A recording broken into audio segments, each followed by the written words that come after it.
জয় হিন্দ, জয় ভারত বন্ধুরা, তোমরা হচ্ছে ডিফেন্স লাভার চ্যানেল। তো দেখো ভাই, আবার কিন্তু একটা বিরাট বড় খুশির খবর।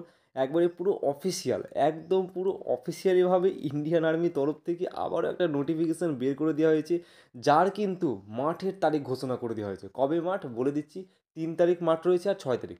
দেখো আমি তোমাকে বলে দিই, স্পষ্ট একবারে ক্লিয়ার কাট বলে দিই, তুমি যদি এটায় অংশগ্রহণ করতে চাও এই র্যালিটায়, তাহলে তোমাকে ভিডিওটা শেষ পর্যন্ত ওয়াচ করতে হবে। কারণ আর কটা দিন পরে র্যালি, আর 3 থেকে আজকে 31 তারিখ অলরেডি, আর 3 তারিখ আর 6 তারিখ র্যালি হবে। এই দুটো ডেটে তুমি র্যালিতে অংশগ্রহণ করতে পারবে। এবার তোমাকে এই দুটো র্যালিতে অংশগ্রহণ করতে গেলে তোমাকে আজকালের মধ্যেই বেরিয়ে যেতে হবে, কারণ র্যালিটা বাইরের স্টেটে হবে এবং তুমি ওয়েস্ট বেঙ্গল থেকে র্যালিতে যাই হোক, তুমি ওয়েস্ট বেঙ্গল থেকে র্যালিতে অংশগ্রহণ করতে পারবে ওভারঅল। ওকে, তো এনি স্টেট, যে কোনো স্টেট থেকে র্যালিটা অংশগ্রহণ করতে পারবে। পুরো অফিসিয়াল নোটিফিকেশান আমি তোমাদেরকে দেখিয়ে দিচ্ছি, একদম পুরো রিয়েল নোটিফিকেশান। আর সবথেকে বড় কথা হচ্ছে, তোমরা আমার টেলিগ্রাম চ্যানেলে যুক্ত হয়ে যাও, সেখান থেকে টুকটাক আর্মির তো আমি যেসব ইনফরমেশানগুলো ভিডিও করিই না, তো দেখো অফিসিয়াল নোটিফিকেশানটা আমি তোমাদেরকে এবার দেখিয়ে দিচ্ছি। ওকে, তো চলো নোটিফিকেশানের দিকে যাওয়া যাক। দেখো, এখানে বিভিন্ন পদে তোমাদের পোস্টগুলো থাকবে। প্রথমে বলে অগ্নিবীর জিডি থাকবে, এবং অগ্নিবীর অফিস অ্যাসিস্ট্যান্ট এসকেটি থাকবে, অর্থাৎ ক্লার্ক যেটাকে বলছে এসকেটি ক্লার্ক। তারপরে হচ্ছে অগ্নিবীর টিডিএন 10 পাস থাকবে, মানে টিডিএনটা থাকবে। ওকে, এই তুমি এখানে একটা দেখতে পাচ্ছ জিনিস, যে স্টেটটা বলা আছে any state, any state, any state. অর্থাৎ এই তিনটে তুমি যদি র্যালিতে অংশগ্রহণ করতে চাও, তুমি যে কোনো স্টেট থেকে তুমি যদি থেকে থাকো, তাহলে এই র্যালিতে অংশগ্রহণ করতে পারবে। অর্থাৎ ইন্ডিয়ার যে কোনো প্রান্ত থেকে তুমি এই র্যালিটা অংশগ্রহণ করতে পারবে।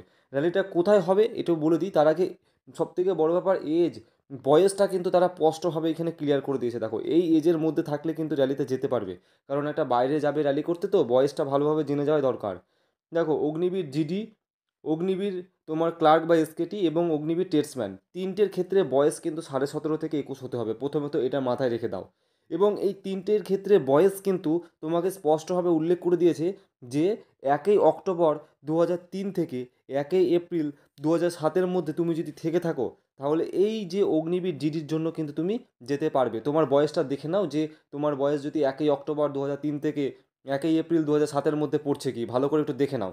যদি না পড়ে তুমি কিন্তু যেও না র্যালিতে, তাহলে তোমাকে কিন্তু বাদ দিয়ে দিবে। ওকে, কারণ অনেকটা দূরে র্যালিতে যাবে, তো আগে থেকে জেনে যাওয়া ভালো। তো তিনটের ক্ষেত্রেই, এসকেটি ক্লার্কের ক্ষেত্রে, এসকেটির ক্ষেত্রেও এবং টেস্টম্যানের ক্ষেত্রেও সেম, সেই 1 অক্টোবর থেকে 1 এপ্রিল 2007-এর মধ্যে তোমার যদি বয়স থেকে থাকে, তাহলে তুমি যাবে। ওকে, এবার আমি তোমাদেরকে বলে দিই, যে তোমরা এবার 3 তারিখটা আর 6 তারিখটা কারা কারা র্যালিতে অংশগ্রহণ করতে পারবে, এবং র্যালিটা কোথায় হবে। প্রথমে তো বলে দিই যে র্যালিটা হবে হচ্ছে তোমাদের ইওসি সেন্টারে। এটা কোথায়? যোগিন্দর সিং স্টেডিয়াম যেটা রয়েছে, সেই যোগিন্দর সিং স্টেডিয়ামে কিন্তু র্যালিটা হবে, যেটা হচ্ছে থাপার স্টেডিয়াম, যেটাকে আরেকটা বলা হচ্ছে যোগিন্দর সিং স্টেডিয়াম বা থাপার স্টেডিয়ামে তোমাদের র্যালি হবে।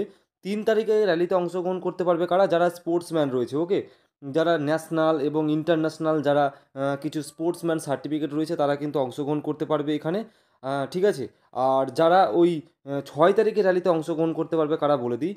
ধরে নাও কারো পিতা, কারো ভাই বা দাদা ধরে নাও আর্মিতে চাকরি করছে, তো তারা কিন্তু 6 তারিখে র্যালিতে অংশগ্রহণ করতে পারবে। ওকে,